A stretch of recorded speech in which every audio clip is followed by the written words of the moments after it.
तो सबसे पहले तो जानना चाहेंगे कि इस वीक आपको ऐसा क्यों गट फीलिंग आया कि आप ही घर से बिगर होने वाले हो? क्योंकि मुझे हर वीक जिसकी भी गट फीलिंग आती है वो बहुत सही होती है। इस बार मुझे अपने लिए आई और मैं विक्ट हो गया, वाज राइट। बट उसके बाद ही आपने ये कहा कि आपको नहीं, आपके बदले कोई और जाना चाहिए, जैसे आपने करण मुझसे का नाम पूछा लिया। गया मुझसे पूछा गया कि अगर आप नहीं तो कौन, तो मैंने करण का नाम लिया। ओके, उसके अलावा ऑफ कोर्स हम जानना चाहेंगे बाहर आने के बाद आपकी जो एक रिलेशनशिप को क्लैरिफिकेशन मिली है। मेरे रिलेशनशिप को क्लैरिफिकेशन की ज़रूरत बिल्कुल भी नहीं थी, क्योंकि मुझे अपने रिलेशनशिप पे बहुत ज़्यादा भरोसा है। इट्स जस्ट दैट उस पॉइंट पे पूरे इंटरव्यू के बीच में से उठा के जो चीज़ बोल दी गई थी, मैं काफ़ी ज़्यादा इमोशनल हो गई थी। But then I was back again. मैंने उस चीज़ का कभी उसके बाद दोबारा जिक्र नहीं किया अगले दिन से, बिकॉज मुझे अपने रिलेशनशिप पे पूरा भरोसा है। ऑल्सो यू नो, जब शुरुआत हुई थी हमने देखा था टॉप 2 में आपका भी नाम था विवेन के साथ में। That was surprising for me also. But क्या लगता है क्या चीज़ ऐसी गलत चली गई जो वो बोलते ना चीज़ें रियलिटी में I don't know, I think ये सवाल हमें मेकर्स से पूछना चाहिए कि उनको ज़्यादा बेटर पता है, बिकॉज मुझे टॉप 2 की चीज़ भी नहीं पता थी, मुझे ये चीज़ भी नहीं पता है। लेकिन कहीं ना कहीं ऐसा लग रहा था कि आप खो गई थी ईशा और अविनाश के बीच में। आप थोड़े से आपने नायरा से बात करने की कोशिश की, आपने मैंने कोशिश नहीं की, मैंने बात की। किया आपने, लेकिन कहीं ना कहीं उनके बीच में आप खो गई। ऐसा आप अगर आप देखें कन्वर सर ने भी माना कि कहीं ना कहीं आप वो ग्रुप के वजह से ये आज आप इतना आउट हुई है। मैं डेफिनेटली ये नहीं कहूँगी कि मैं ग्रुप की वजह से आउट हुई हूँ। ये कहना तो बहुत ही ज़्यादा गलत हो जाएगा कि मैं ग्रुप की वजह से आउट हुई हूँ। क्योंकि आप सबसे बात करते थे, आप सबसे बात करते थे। अगर हम देखें पूरे बिग बॉस में सबसे मिलाकर आप बात करते थे, लेकिन कहीं ना कहीं ईशा और अविनाश के वजह से आप ये थोड़ा बैकआउट हुआ है आपका। आई डोंट रियली नो कि अभी मैंने एपिसोड्स नहीं देखे हैं, मुझे नहीं पता क्या कितना दिखाया गया है, क्या कितना नहीं दिखाया गया है। इस चीज़ पे मैं कमेंट कर सकती हूँ एपिसोड्स देखने के बाद की, और मैं क्लैरिफाई कर सकती हूँ एपिसोड्स देखने के बाद कि किसको जिसको भी जो कुछ भी लग रहा है वो क्यों लग रहा है। ईशा, शो में आपको वुमन कार्ड भी खेलते हुए देखा गया है, इसके अलावा बीचिंग करते हुए भी काफी ज्यादा। पहले तो मेरा नाम आप ठीक से ले लीजिए। सॉरी। Thank you. हाँ, आप आपका क्वेश्चन। हाँ, तो आपको शो में बीचिंग करते हुए भी काफी ज्यादा बीचिंग करते हुए मुझे नहीं देखा गया है। मैं लोगों के बारे में बात कर रही थी, हाँ मैं लोगों को ऑब्जर्व कर रही थी, हाँ मैं लोगों के बारे में ओपिनियंस फॉर्म कर रही थी, मैं अपने दोस्तों के साथ डिस्कस कर रही थी, वो मेरे साथ डिस्कस कर रही थी, जो गेम का एक बहुत अहम पार्ट है। तो that is what was happening, और बीच में थोड़ी बहुत मस्ती वगैरह हो रही थी, and that's it, that's about it. ऐसा लगता है आपको कॉन्फिडेंस वाइज लो हो गई थी आप, बिकॉज जब सलमान ने आपसे पूछा कि यू नो कौन घर से बाहर हो सकता है, तो आपने ऑटोमेटिकली अपना नहीं, वो कॉन्फिडेंस लो नहीं था, वो मेरी गट फीलिंग थी। मुझे पूरे हफ्ते से गट फीलिंग थी कि मैं जाने वाली हूँ, बिकॉज हर बार इनफैक्ट अभी मैंने इस चीज़ का आंसर दिया है कि हमारे दोस्तों के बीच में, हम सब के बीच में हमेशा ऐसा होता था कि इस बार कौन जाएगा, इस बार कौन जाएगा, इस बार कौन जाएगा, और हर बार मेरी गट फीलिंग सही होती थी, और इस बार मेरी गट फीलिंग मैं थी, और मुझे पूरे हफ्ते से कहीं ना कहीं पता था मैं जाने वाली थी, और मैं अपने दोस्तों को भी यही बोल रही थी कि दिस टाइम इट इज़ मी।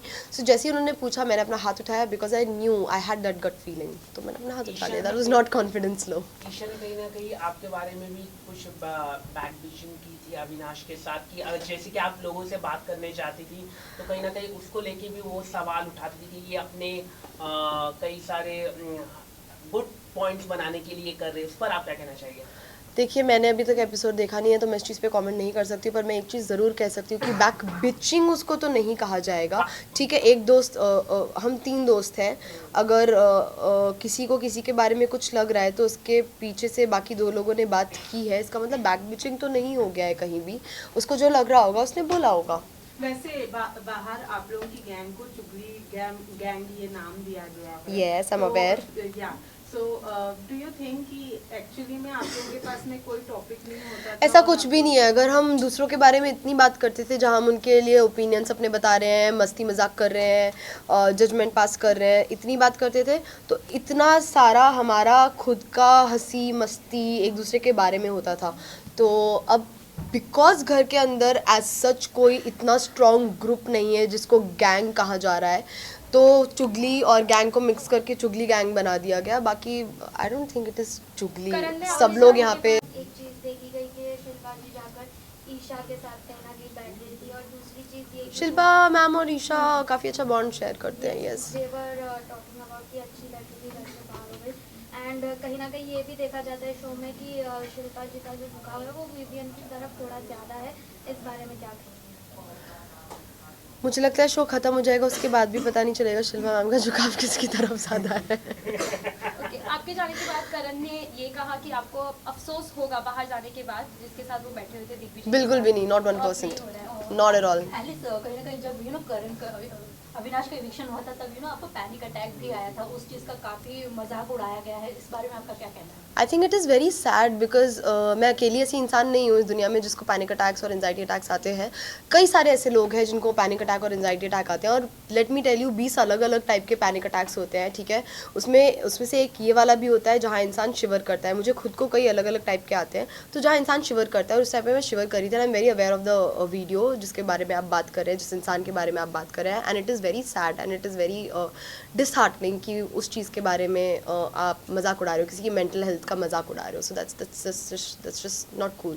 वैसे आपके इविक्शन से विवियन थोड़े मतलब सैड नहीं नजर आया, उनका बहुत ही कैजुअल रिएक्शन था आपके इविक्शन के बाद। What do you want to say? Vivian is not someone who will sit and cry, ठीक है। फर्स्ट ऑफ ऑल मुझे पता है Vivian was always there for me even during my, मेरे को बस एक ही बार एंजाइटी अटैक नहीं आया था, मुझे कई दफ़ा एंजाइटी अटैक आया था, and Vivian was always there for me. Vivian always cared for me. Vivian ने हमेशा मुझे गाइड भी किया है जब भी मैंने उनसे कुछ भी एडवाइस मांगी है।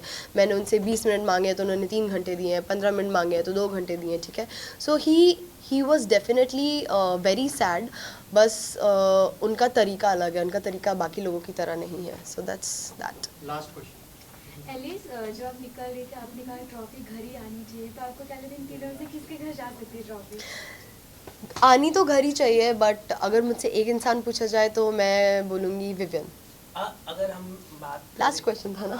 एक सवाल था, जैसे कि आपके रिश्तों के बारे में कई सारी बात हुई थी, कहीं ना कहीं ऐसा लग रहा था कि makers try to destroy your relationship. What, इस पर आप क्या कहना चाहेंगे? I wouldn't say makers try to destroy my relationship. मेरा रिलेशनशिप इतना, पहली बात तो makers didn't try to do that. Secondly मेरा रिलेशनशिप इतना फ्रेजाइल नहीं है कि बस एक स्टेटमेंट से वो टूट जाए। या Alice, thank you. Thank you. यहाँ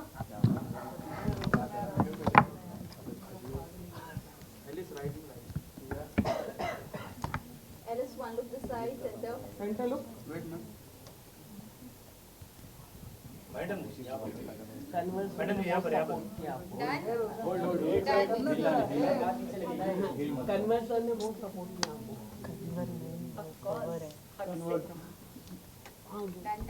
Thank you.